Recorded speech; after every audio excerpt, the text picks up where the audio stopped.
प्रिय मित्रों, सत्संचार में आपका हार्दिक स्वागत है। 28 जून 2026 साधारण वर्ष का 13वां रविवार है। राजू और रीता एक नवविवाहित दंपति हनीमून के लिए जा रहे थे। रास्ते में एकाएक मौसम बदल गया। बारिश के साथ आंधी और तूफान आने लगा। उन्हें गाड़ी चलाना बहुत मुश्किल और असंभव सा हो गया। शरण के लिए स्थान ढूंढते ढूंढते वे एक छोटे से घर पहुंच गए। एक बूढ़ा सा दंपति बाहर आए।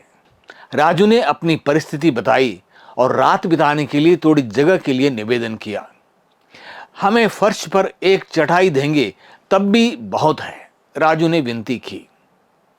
दंपति को इनकी परिस्थिति समझ में आई।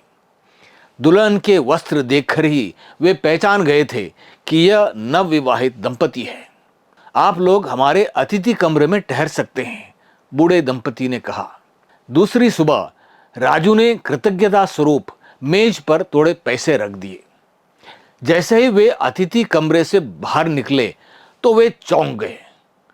वह बूढ़ा आदमी एक बेंच पर सो रहा था और वो बूढ़ी स्त्री एक कुर्सी पर बैठे बैठे सो रही थी। नवविवाहित जोड़ा समझ गया कि वास्तव में उस घर में कोई अतिथि कमरा था ही नहीं। बूढ़े दंपति ने इस नवविवाहित जोड़े की खुशी के लिए अपना हित, अपने आराम को त्याग कर अपना एकमात्र कमरा उनके लिए दिया था। आज के पाठ हमें एक शक्तिशाली सत्य पर मनन चिंतन करने के लिए आमंत्रित करते हैं। जब हम हमारे जीवन में ईश्वर के लिए एक स्थान या जगह बनाते हैं और ईश्वर को पहला स्थान देते हैं, वह हमारे जीवन को रूपांतरित करता है। ईश्वर हमारे जीने के स्वरूप को, हमारे प्रेम करने के तरीके को बदल देता है। हमें अतिथि सत्कार जैसे साधारण कार्यों से आगे बढ़कर ईश्वर की शरण में जाने के लिए आमंत्रित किया जाता है। राजाओं के दूसरे ग्रंथ के 4 अध्याय में हम नबी एलिशा और शूनेम की एक धनी महिला के बारे में पढ़ते हैं। नबी में उस स्त्री ने वह देखा जो दूसरों ने नहीं देखा था।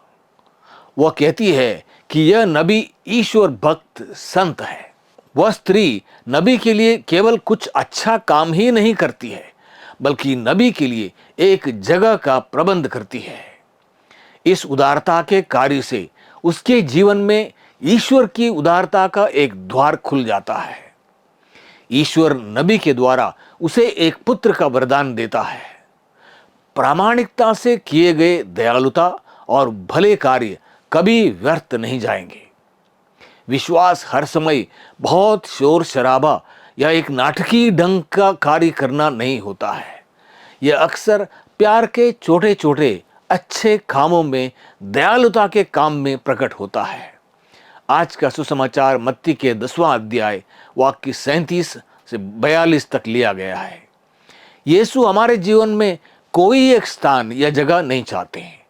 वो हमारे जीवन में पहला स्थान या प्रमुख स्थान चाहते हैं। यीशु यह नहीं कहते कि हम अपने परिवार से प्यार न करें। वे चाहते हैं कि हम पहले उसे प्रेम करें, जिससे हम दूसरों से उचित और उदारतापूर्वक निस्वार्थ प्रेम कर सकें। जब ईश्वर हमारे जीवन का केंद्र बनता है, हमारा प्रेम स्वतंत्र होने लगता है।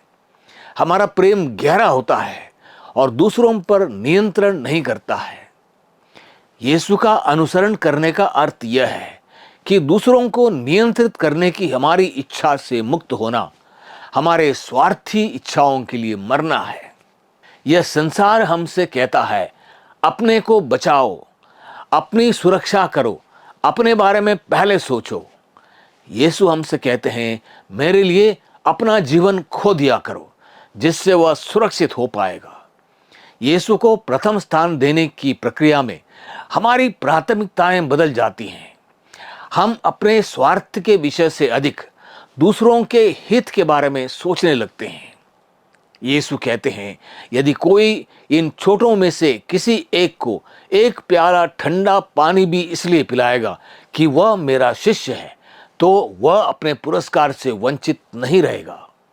हमारी मुक्ति या क्रिस्त के राज्य में हमारा प्रवेश भी इसी आधार पर होगा कि हमने किसी भूखे, प्यासे, निर्वस्त्र, परदेशी, बेरोजगार, निराश्रित लोगों में प्रभु का दर्शन किया या नहीं किया। हमने जरूरतमंद लोगों और पीड़ितों के लिए कुछ किया या नहीं किया। परिवार में या समुदाय में जीते समय हमारे पास ऐसे बहुत से क्षण या अवसर आते हैं जहां दूसरों के प्रति हमारी संवेदना की परीक्षा होती है। शिष्य होने का अर्थ केवल कुछ श्रेष्ठ नाटकीय कार्य करना मात्र नहीं है। शिष्य होने का अर्थ प्रतिदिन शांत और मौन रूप से छोटे छोटे भले कार्य लगातार करते रहना है। नोबेल पुरस्कार प्राप्त धर्माध्यक्ष डेसमंड टुटू कहते हैं, जब हम छोटे छोटे अच्छे, भले, दयालुता का कार्य करते हैं, हम अपने चारों ओर एक सुंदर दुनिया का सृजन करते हैं।